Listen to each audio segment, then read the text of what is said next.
Bismillahirrahmanirrahim. Assalamualaikum warahmatullahi wabarakatuh. Ya, untuk kali ini saya paparkan tentang pada ya atau sistem pembelajaran daring yang menggunakan Moodle.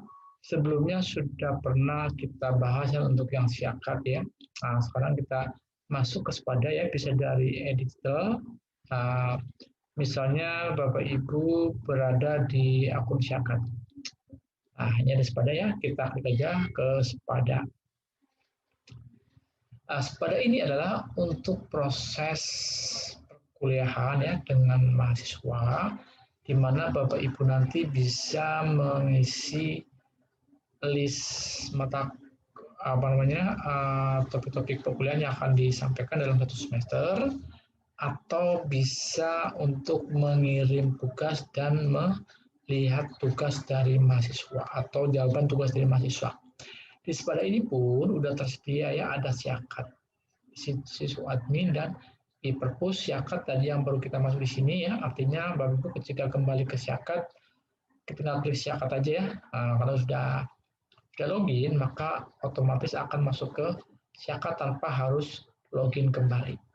Nah, siswa admin itu nanti akan dibahas. Nah, sekarang ke Spada dulu, kita login dulu ya. Untuk username sama dengan yang ada di Syakat. Username di Spada ini adalah NIDN ya, atau nomor handphone yang tidak memiliki NIDN, dan passwordnya sama. Ya, kita ketik 04 ya, punya saya sendiri, ini udah ya. Kemudian passwordnya. Oke ya, klik. Setelah Bapak Ibu masuk itu nanti akan terlihat ya berapa mata kuliah yang Bapak Ibu ampu dalam satu semester, dan juga berikut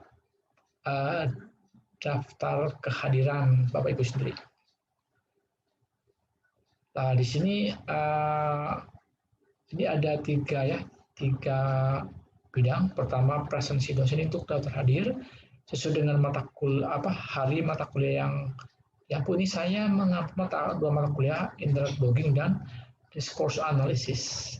Hari Rabu yang pertama jam 8.30 sampai 7.45 ya. Kemudian yang keduanya 7.45 sampai jam 8.45. Nah, untuk daftar hadir, kita coba klik yang mata kuliah pertama, internet blogging.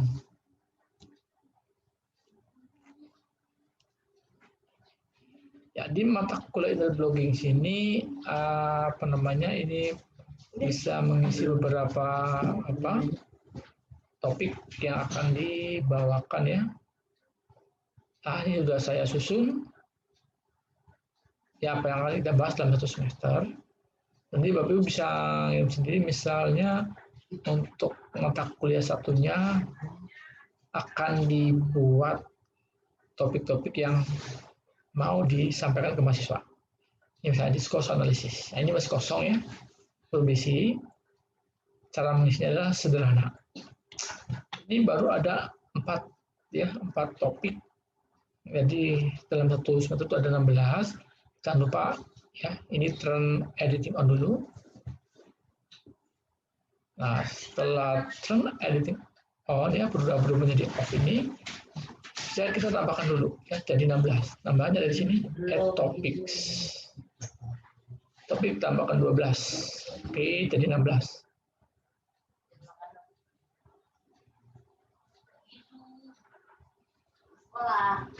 Nah, ini misalnya untuk awal boleh diisi aturan-aturan perkuliahan atau tata cara atau bagaimana caranya bisa ya.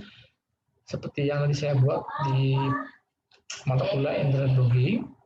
Nah, untuk topik pertama misalnya kita bisa gunakan di sini misalnya kasihlah edit topik. Ya, kita klik aja customnya ya. Pertemuan pertama ya, saya suka menggunakan pola seperti ini ya. Satu, kemudian meeting one adalah introduction to discourse analisis. Topiknya apa misalnya? Ya, topiknya masih tentang what is discourse analysis, ya.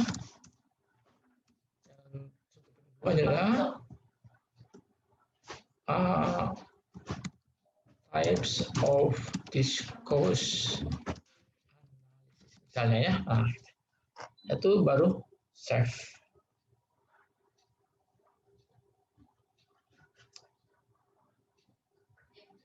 Nah, seperti ini, ya. Nah, seperti ini. Ini topik utamanya, ini subtopiknya, dan berikut yang lainnya sama, ya. Kalau yang 8 ini hanya UTS, ya. Nah, 16 ini adalah yang UAS. Pokoknya sama, ya, untuk mengisi. Bagaimana untuk mensubmit materi atau tugas, ya. Nah, di sini bisa tambahkan add an activity or resource, ya. Misalnya, ya, kita tambahkan, kita kasih materi ke mahasiswa. Kita bisa gunakan file, ya. Misalnya kita ingin memberikan modul perkuliahannya. Kita gunakan file. Kemudian ini ada kasihlah nama modulnya adalah modul discourse analysis, ya. Kemudian deskripsinya adalah please learn this module, ya, for this semester, ya. Oke. Ebook aja, ya. Ebook.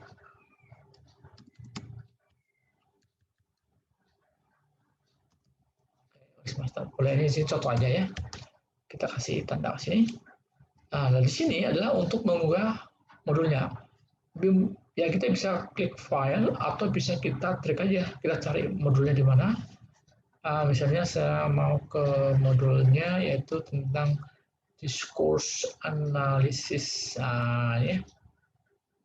Kemudian nih modul discourse analysis.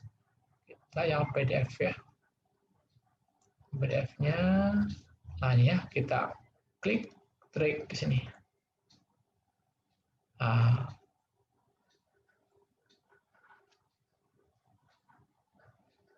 Nah, ini satu modul, ya. Atau bisa juga untuk tiap pertemuan, ya. Ada udah saya buat, ya, pertemuan 1 sampai pertemuan sekian per unitnya. Kemudian ini memang udah kompilasi sendiri, ya, untuk mahasiswa sehingga akan lebih mempermudah. Nah, ini sudah full, ya, udah masuk. Nah, setelah itu baru save and return to course.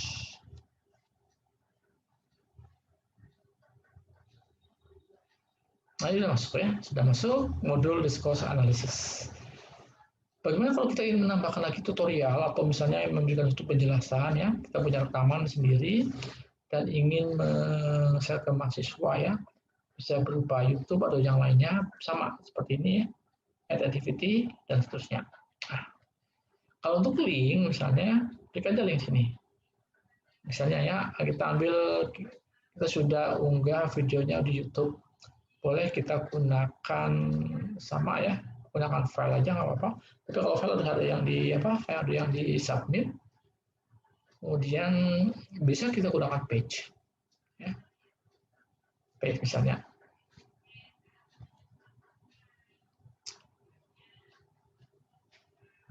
Nah, judulnya apa? Adalah lesson 1, ya. Oke. Lesson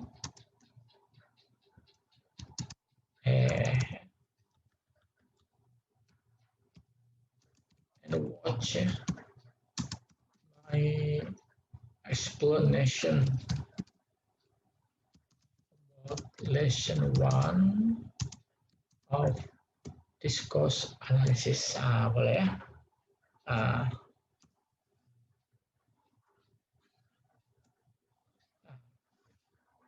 Kita bisa paste di sini linknya, ya, atau bisa klik, ya, misalnya klik this link misalnya, kan. Boleh di blok baru kita klik link. Cari linknya apa nih misalnya? Misalnya linknya adalah bentar ya, kita cari link dari YouTube ya. Ini contoh link dari YouTube ya. Oke, klik, kemudian lihat linknya, misalnya. Nah, ini link. Jadi ketika klik link ya akan muncul YouTube-nya, boleh display. Oke, setelah itu baru save and return to course. Oh, ini harus diisi ya. Boleh kita isi dengan kopinya aja ya. Sama aja nggak apa-apa. Yang penting harus diisi. Ya.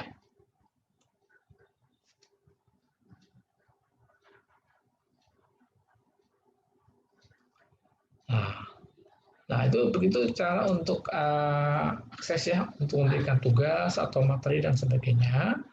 Dan bagaimana kalau untuk daftar hadirnya ya? Untuk daftar hadir biasanya kita harus mengisi daftar hadir ketika memberikan satu perkuliahan, maka di sini kita klik yang presensi dosen. Nah, jangan sampai telat untuk mengisinya. Ini untuk yang pertemuan pertama, sesi pertama ini sesi yang kedua. Kita klik misalnya sesi pertama.